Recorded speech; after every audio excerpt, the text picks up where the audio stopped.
Yes. Donc aujourd'hui, un peu partout dans le monde, nous fêtons la fête de la Pentecôte. Et c'est quelque chose de super important à souligner, je pense, d'une façon régulière. La venue du Saint-Esprit, je vais vous expliquer pourquoi dans quelques instants, c'est si important que nous soyons remplis du Saint-Esprit. Yes. Donc, ce matin, j'aimerais m'adresser à vous avec au moins 6 choses super importantes à retenir sur cet événement unique qui a donné naissance à l'Église.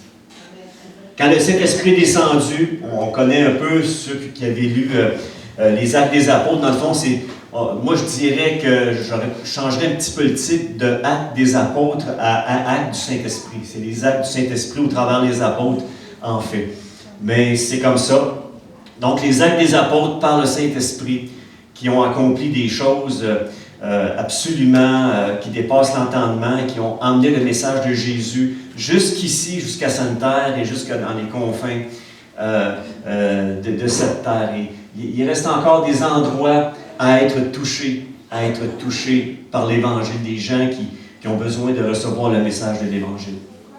Donc, merci Seigneur pour ta parole ce matin.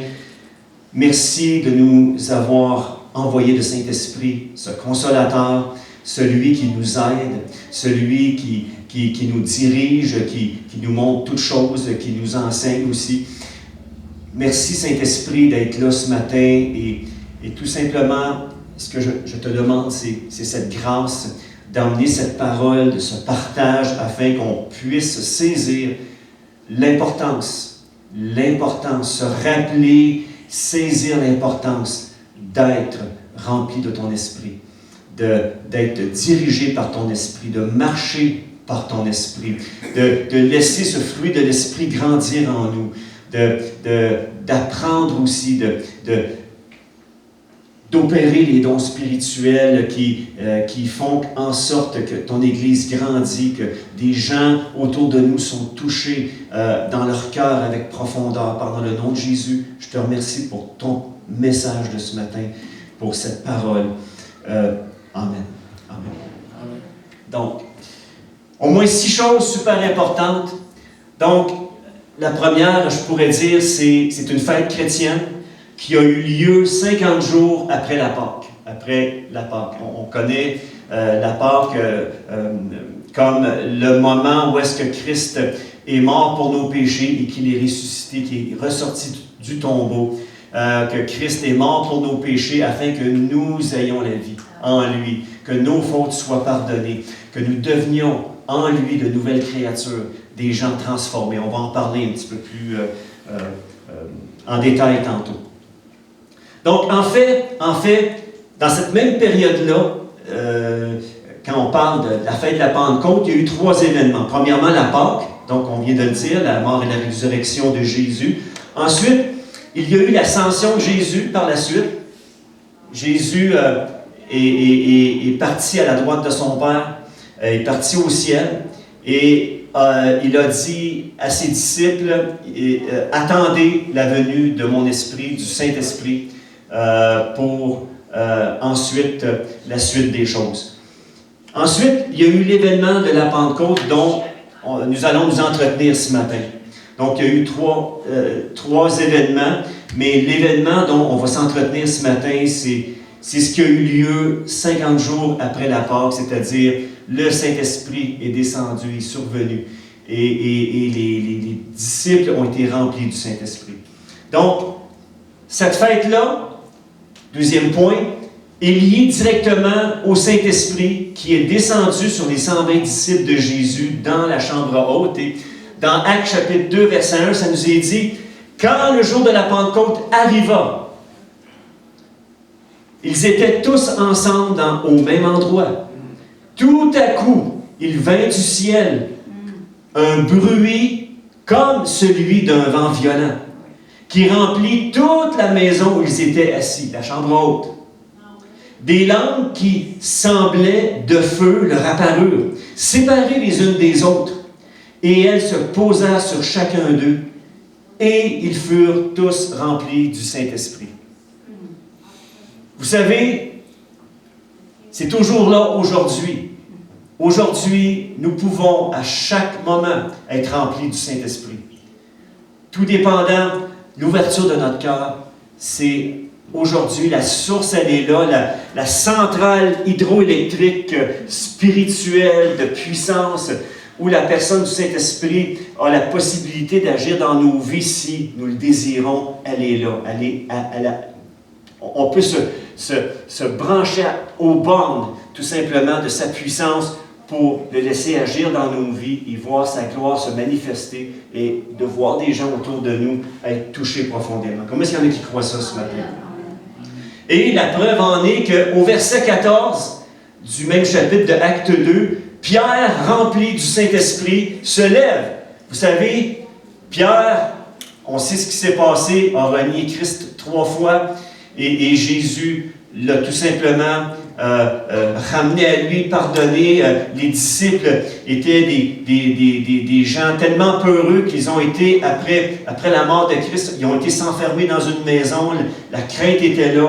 Mais ce jour-là, quand le Saint-Esprit est descendu sur chacun d'eux, c'était plus une crainte qui était là. Il y avait une assurance, il y avait une puissance qui était là. Et là, Pierre s'est levé. Et le jour de la Pentecôte, il se lève et annonce avec une pleine assurance la bonne nouvelle de Jésus. Et le résultat, c'est que par la puissance et la conviction du Saint-Esprit, 3000 personnes ont cru en Jésus. Ils se sont repentis de leurs péchés et lui ont donné leur vie. Wow! One shot, paf, le Saint-Esprit a convaincu ces gens-là, tout simplement. Donc la venue du Saint-Esprit a changé radicalement la peau de Pierre et les autres disciples de Jésus dans cette chambre haute. Et cette puissance-là, le Saint-Esprit, c'est toujours disponible pour chacun de nous aujourd'hui. Amen. Troisième chose, Jésus en a parlé.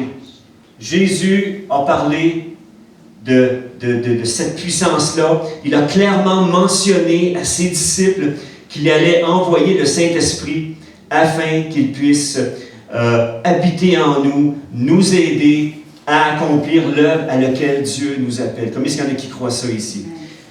C'est écrit noir sur blanc. Dans Jean chapitre 16, verset 7, ça nous est dit « Pourtant, je vous dis la vérité. » Et là, c'est Jésus qui parle ici. « Il vaut mieux pour vous que je parte. En effet, si je ne pars pas, celui qui doit vous aider ne viendra pas à vous, mais si je pars, je vous l'enverrai. Si je pars, je vous l'enverrai. » Donc, celui qui doit vous aider, je vais vous l'envoyer. C'est une promesse. Et c'est ce qui est arrivé le jour de la Pentecôte. Le Saint-Esprit est venu se poser sur les disciples comme des langues de feu.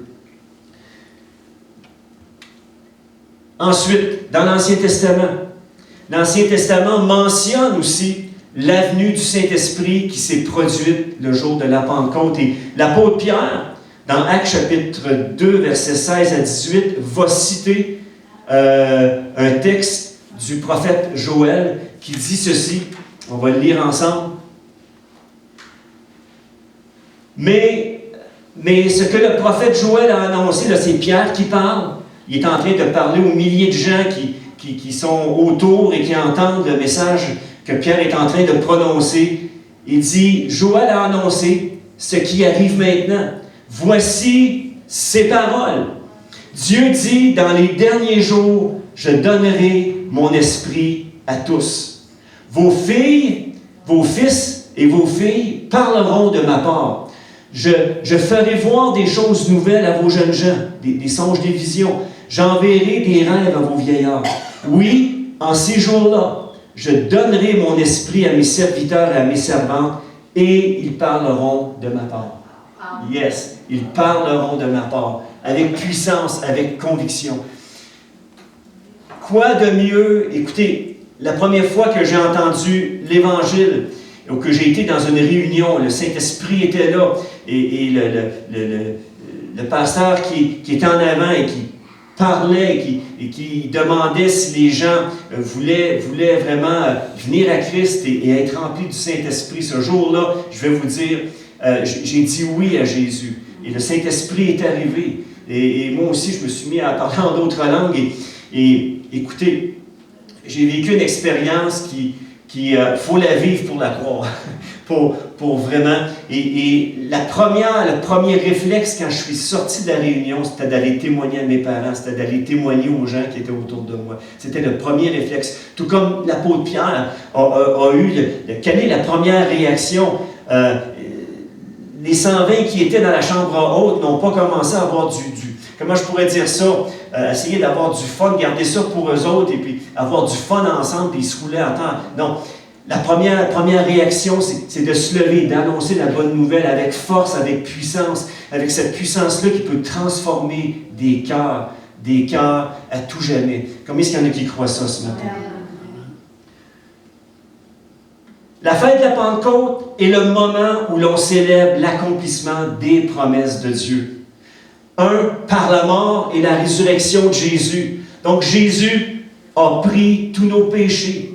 Sur la croix, il a tout parfaitement accompli. Donc, c'est la promesse de la Pâque. Il a tout parfaitement accompli par son sacrifice et son sang qu'il a versé sur la croix. Et ensuite, autre promesse qui s'est accomplie dans cette chambre haute-là, c'est l'envoi du Saint-Esprit pour consolider, pour former l'Église dont nous représentons aujourd'hui. En fait, la Pentecôte nous permet d'affirmer, hors de tout doute, que Dieu est parfaitement fidèle à toutes ses promesses. Dieu est fidèle à toutes ses promesses. Par la venue du Saint-Esprit dans nos cœurs, Jésus vient appliquer à nos vies ce qu'il a parfaitement accompli sur la croix pour nous sauver, nous pardonner, nous justifier et nous donner toute la puissance nécessaire pour le suivre. On ne peut pas suivre Jésus sans la puissance et l'apport du Saint-Esprit dans nos vies. On ne peut pas le suivre. On ne peut pas vivre une vie chrétienne par nos propres forces. Nous avons chaque jour besoin de la grâce et de la puissance du Saint-Esprit en nous, qui est le consolateur, qui est celui qui nous dirige, qui nous annonce toutes choses. Combien est-ce qu'il y en a qui croient ça ce matin? C'est la parole, c'est la parole. Donc, le Saint-Esprit vient parfaitement accomplir ces choses-là en nous. Il nous donne la puissance nécessaire pour le suivre. Tout ça grâce à lui, grâce au Saint-Esprit. Ça va très vite ce matin. Ensuite, la Pentecôte, qu'est-ce que c'est? Ce point-là va être un petit peu plus long, mais la Pentecôte, est réellement une fête importante pour souligner, à souligner. Pourquoi la Pentecôte est vraiment une fête importante qu'on devrait souligner, se rappeler constamment? Le pourquoi, c'est que la venue du Saint-Esprit est vraiment quelque chose de fondamental. On a parlé un petit peu, on a parlé sommairement un peu avec les points qui viennent de précéder, mais la venue du Saint-Esprit est quelque chose d'absolument fondamental pour chacun de nous. Chacun de nous, on a besoin de son apport pour accomplir la mission que Jésus nous a confiée. Chacun de nous avons une mission à accomplir. Oui, c'est d'aller de faire de toutes les nations des disciples, mais Dieu, pour chacun de nous, a créé une destinée, a créé des œuvres afin qu'on puisse les accomplir dans l'Église, là où il nous appelle à œuvrer. Que ce soit au travers de notre métier, notre profession, que ce soit au travers d'un ministère particulier que Dieu est en train de développer en toi. Nous avons besoin du Saint-Esprit. Nous avons besoin du Saint-Esprit pour accomplir les œuvres qu'il a créées d'avance pour nous. Et ça nous est dit dans Éphésiens 10, 2:10, ça nous dit ici, ce que nous sommes, la version parole vivante, ça nous dit, ce que nous sommes, nous le devons à Dieu. Nous devons tout à Dieu. Notre vie, toutes nos ressources, tout ce que nous sommes, nous le devons à Dieu. Il nous a recréés en Christ pour nous faire accomplir dans la communion avec lui les bonnes actions qu'il a préparées depuis longtemps pour nous. Voilà la vie conforme à la volonté de Dieu, celle pour laquelle il a tout arrangé d'avance. Il a préparé notre chemin afin que nous n'ayons plus qu'à y marcher. Et vous savez, pour accomplir les œuvres de Dieu, ça nous prend la puissance et la direction du Saint-Esprit à chaque jour pour accomplir les œuvres qu'il a préparées d'avance pour nous. C'est le Saint-Esprit qui nous aide à les accomplir. Est-ce que je peux entendre amen là-dessus? Tout simplement. Donc, nous avons besoin de la personne du Saint-Esprit pour nous habiliter à suivre Jésus, à porter du fruit en conformité avec la volonté de notre Père Céleste. Toujours conforme. Et vous savez, si on se laisse réellement diriger par le Saint-Esprit, on n'a pas besoin de s'inquiéter si on accomplit ou non la volonté de Dieu, parce que le Saint-Esprit va toujours s'aligner sur la volonté de Dieu, sur la volonté de Jésus. Est-ce que vous êtes d'accord avec moi? Les trois, la Trinité, sont en action dans nos vies. Sont en action dans nos vies. Mais le Saint-Esprit est celui qui nous accompagne. Quand Jésus a dit, il dit, je serai tous les jours jusqu'à la fin, c'est au travers le Saint-Esprit qui est avec nous. C'est au travers la grâce et la puissance du Saint-Esprit. Ensuite, le Saint-Esprit œuvre puissamment en nous pour notre conversion. Quand vous êtes venu à Jésus, ce n'est pas par vous-même que vous êtes venu à Jésus, c'est le Saint-Esprit qui vous a convaincu. C'est Dieu, par son Esprit, qui a initié en vous une lumière qui a ouvert vos yeux sur votre condition humaine, sur notre condition humaine, pour réaliser qu'on était pécheurs et qu'on avait besoin de sa grâce. C'est le Saint-Esprit qui a produit ça en nous. On ne l'a pas fait par nous-mêmes. Le Saint-Esprit est venu nous convaincre. En tout cas, moi, pour ma part, c'est dans mon expérience et dans l'expérience de millions de personnes, le Saint-Esprit les a convaincus. Les a convaincus de péché, de justice, de jugement. Il y a eu une conviction qui s'est faite profondément et j'aimerais qu'on jette un coup d'œil un petit peu plus précisément à ça ici. Donc, le Saint-Esprit œuvre puissamment en nous pour notre conversion afin que nous puissions passer de la mort à la vie, des ténèbres à la lumière. Le Saint-Esprit produit dans notre vie une œuvre de transformation afin que nous puissions comprendre et saisir l'Évangile par la foi. Quand Pierre s'est levé dans la chambre haute et qu'il a commencé à proclamer la bonne nouvelle de Jésus, et qu'à un moment donné, il a dit, c'est vous qui avez crucifié, là. Il y avait plein de Juifs qui étaient autour, c'est vous qui avez crucifié Jésus. Et là, les gens qui sont là, ils ont une conviction dans leur cœur. Que ferons-nous? Que ferons-nous? Et la première des choses que Pierre a dit, repentez-vous. Repentez-vous. Il y avait une conviction qui était là. Il y avait une conviction. Qu'est-ce qu'on va faire, là? Ils ont cru au message de Jésus. Pierre s'est levé, le Saint-Esprit a convaincu le cœur de ces milliers de personnes-là. Et là, il dit, que ferons-nous? Et là, Pierre dit, repentez-vous. Repentez-vous. Et vraiment, encore une fois, c'est l'œuvre du Saint-Esprit dans le cœur qui fait qu'une personne peut venir à Christ. C'est l'œuvre du Saint-Esprit. Nous avons à proclamer l'Évangile avec l'assistance du Saint-Esprit, mais c'est le Saint-Esprit qui touche les cœurs, qui transforme les vies. C'est lui qui le fait. Moi, je proclame l'Évangile ce matin, mais c'est l'assistance du Saint-Esprit qui fait qu'il y a quelque chose qui se produit dans vos cœurs, qu'il y a une transformation, que votre vie change. Amen? Sans l'œuvre miraculeuse du Saint-Esprit en nous, nous resterions spirituellement morts dans nos péchés, dans l'attente d'un jugement, pour ensuite passer l'éternité dans un lieu de tourment éternel. Et ce n'est pas ça que Dieu désire. Dieu désire que tous les hommes soient sauvés. Quand Pierre, encore une fois, je reviens à Pierre, s'est levé, a prêché la parole, parce que pour moi, c'est un des exemples les plus frappants. Quand Pierre s'est levé, a prêché la parole, les cœurs ont été vivement touchés et ces gens-là ont donné leur vie à Christ. Ont donné leur cœur à Jésus. Ils sont devenus des disciples, ils ont été baptisés, ils sont devenus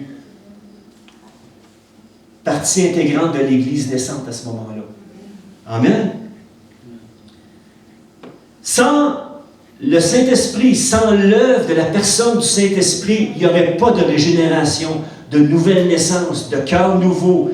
Sans l'œuvre miraculeuse du Saint-Esprit à notre conversion, nous resterions dans nos péchés, incapables de saisir le salut qui nous est offert par la grâce qui est en Jésus-Christ. Nous serions éternellement perdus. C'est l'œuvre du Saint-Esprit, la grâce qui est en Jésus, par la puissance du Saint-Esprit, qui vient toucher nos vies. Moi, c'est ce qui est arrivé. La première fois que j'étais en contact avec le message de l'Évangile, le Saint-Esprit m'a convaincu que j'étais perdu, que j'étais pécheur. Et laissez-moi vous dire, j'ai couru dans les bras de Jésus assez rapidement.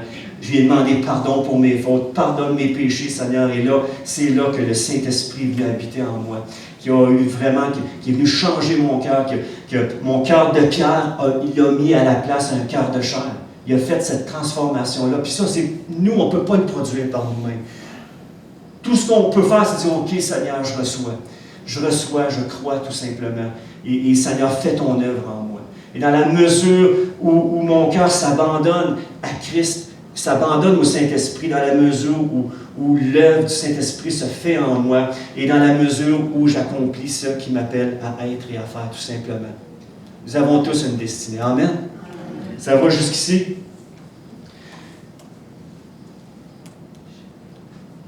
Hébreux 9, 27 nous dit, il est réservé aux hommes, aux êtres humains, de mourir une seule fois, après quoi vient le jugement. Romains 3, je ne l'ai pas sur les diapositives, mais dans la transcription de la parole vivante, c'est vraiment intéressant, le texte de Romains 3, 23 à 25, et j'aimerais vous le lire tranquillement. J'aimerais ça qu'en le lisant tranquillement, vous puissiez vous arrêter et saisir les paroles, réfléchir à ce qui va être prononcé maintenant. Donc, Romains 3, 23 à 25, ça nous dit « Tous, chacun de nous, sans distinction, ont péché et ont perdu la beauté glorieuse dont Dieu avait revêtu l'homme. Tous ont manqué le but qu'il leur avait assigné dans son plan. Personne ne saurait prétendre être approuvé de Dieu, ni accéder à sa glorieuse présence. » Verset 24. C'est pourquoi Dieu offre à tous un don. À chacun de nous, il offre un don. Tous peuvent, pas certains, tous peuvent, chacun de vous, vous pouvez, à présent, être justifiés, c'est-à-dire être déclaré juste aux yeux de Dieu. Peu importe ton passé, écoute-moi bien, peu importe ton passé, peu importe ce que tu as vécu dernièrement, aujourd'hui, tu peux être déclaré juste en Jésus-Christ. Et le Saint-Esprit peut venir complètement et radicalement changer ton cœur. Peut complètement et radicalement changer ton cœur. Par pure grâce. Ils reçoivent cette faveur comme un cadeau immérité de générosité divine. On ne mérite pas, on fait juste la saisir tout simplement, la prendre. Un cadeau, on le saisit. À votre fête, quand quelqu'un vous donne un cadeau, vous dites, non, je ne le mérite pas. La plupart du temps, vous le prenez. Même si des fois, dans votre tête, je ne le mérite pas, mais je le prends. Prenez le cadeau que Dieu vous offre aujourd'hui. Pour la plupart ici, j'imagine que votre cœur est déjà à Jésus. Mais imaginez l'offre que Dieu nous a faite en Jésus-Christ, ce cadeau merveilleux de la vie éternelle. Et surtout, on fête la Pentecôte aujourd'hui, de cet envoi de la personne du Saint-Esprit qui vient habiter en nous, qui nous assiste dans l'œuvre à laquelle il nous appelle chacun de nous. Amen. Et cela fut possible parce que Jésus-Christ a accompli tout ce qu'il fallait pour nous libérer. Jésus a accompli tout ce qu'il fallait pour te libérer ce matin. Tout est parfaitement accompli parce qu'il s'est donné lui-même en rançon pour chacun de nous. Ça va jusqu'ici? Donc, ça nous dit Dieu l'a destiné d'avance à prendre sur lui la punition que méritaient nos péchés. Donc, tu penses que tu mérites d'être puni ce matin, viens à Jésus. Viens à lui, donne-lui ton cœur, donne-lui ta vie, demande-lui pardon pour tes fautes, parce que lui a pris ta place à la croix. Tous tes péchés peuvent être effacés one shot, d'un seul coup ce matin. Tu peux être rendu pur, blanc comme neige, parfaitement transformé ce matin, parce que Jésus a payé le prix pour toi. Amen. Amen. Jésus était la victime offerte pour nous en sacrifice qui nous purifie et nous rend la faveur divine. Tous ceux qui croient que Jésus est mort pour eux, qui placent leur confiance dans le sang qu'il a versé pour leur salut, pour être sauvés, ont accès à cette grâce. Tu as accès à cette grâce sans condition ce matin. Dans le fond, c'est tout simplement, si tu ressens dans ton cœur qu'il y a des choses, viens à Jésus ce matin. Il est mort pour toi, il est mort pour ta vie. On va prendre la communion aussi tantôt. Et j'aimerais terminer avec ce dernier point ce matin. Dernier point. Est-ce que ça va jusqu'ici? Donc, la Pentecôte, pourquoi c'est réellement important à souligner? C'est parce que sans le Saint-Esprit, on ne serait pas là ce matin. On ne serait pas l'Église que nous sommes. Amen. Dernier point que j'aimerais souligner ce matin, puis je le sais que si on aurait une discussion ouverte ce matin, puis on va peut-être en faire une petite discussion ouverte, si nous avions une discussion ouverte, il y aurait d'autres points aussi qu'on pourrait souligner, que j'ai peut-être pas mentionné ici ce matin, c'est sûr et certain. Mais le 6e point nous dit ici, la fête de la Pentecôte nous lie directement à la mission de Jésus pour son Église. La venue du Saint-Esprit, elle a pour but de nous dynamiser, de nous propulser comme Église à prendre place dans le train de la grande commission de Jésus. Jésus, il a dit, Matthieu 28, 18, ça nous est dit ici, Jésus s'approche et leur dit à ses disciples, nous dit ce matin encore, parce que la job n'est pas finie encore, le travail n'est pas terminé. On a un travail à faire autour de nous. Dieu nous a emmenés ici à Sainte-Terre, a permis qu'on soit ici à Sainte-Terre pour vraiment propager la bonne nouvelle ici, dans notre communauté, et là où le Seigneur va nous emmener tout simplement. Il dit, Jésus s'approchait et leur dit, « J'ai reçu tout pouvoir au ciel et sur la terre. » Il dit, « Allez ». Donc c'est un impératif. Jésus nous a dit, « Allez chez tous les peuples pour que les gens deviennent mes disciples. Baptisez-les au nom du Père, du Fils et du Saint-Esprit et de l'Esprit Saint. Apprenez-leur à obéir à tous les commandements que je vous ai donnés. Et moi, je suis avec vous tous les jours jusqu'à la fin du monde. » Donc Jésus a dit à ses disciples, juste avant son ascension, et c'est là le rappel que nous faisons aujourd'hui de cette fête de la Pentecôte. Le Saint-Esprit descendra sur vous. Vous recevrez sa puissance et vous serez mes témoins à Jérusalem, dans toute la Judée, la Samarie, jusqu'au bout du monde. Voilà pourquoi aujourd'hui, l'Église à travers le monde célèbre le jour de la Pentecôte. C'est pour ça qu'on la célèbre, cette journée-là de la Pentecôte. La puissance du Saint-Esprit a pour but de nous aider en tant que disciples de Jésus, de faire d'autres disciples aussi. Et c'est ce qui est arrivé. Et la raison d'être du pourquoi que nous sommes là ce matin ici, c'est parce que des gens ont été remplis du Saint-Esprit de tous les siècles. Des gens ont propagé la bonne nouvelle, inspirés du Saint-Esprit. Moi, ça a été mon cas aussi. Des gens ont propagé, ont eu cette grâce-là, ont eu ce courage-là de propager la bonne nouvelle. Et moi, ça m'a atteint, ça vous a atteint.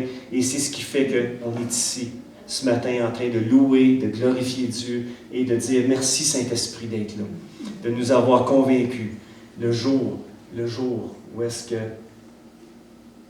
c'était le temps. Aujourd'hui, c'est le jour du salut. Celui qui entend sa voix, dise oui. Répondre oui.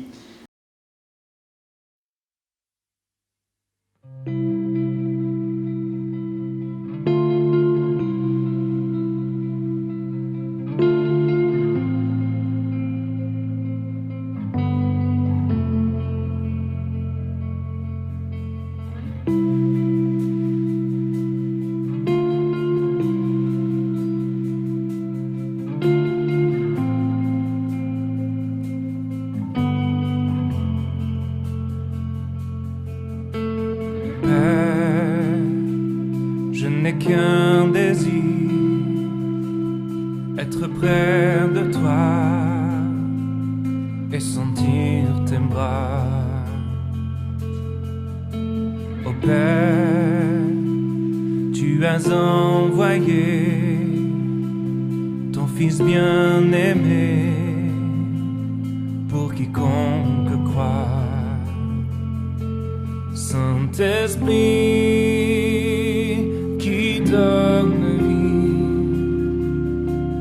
ranime en moi ce feu pour toi. Saint-Esprit, viens par ta pluie, rafraîchis-moi et envoie un souffle nouveau.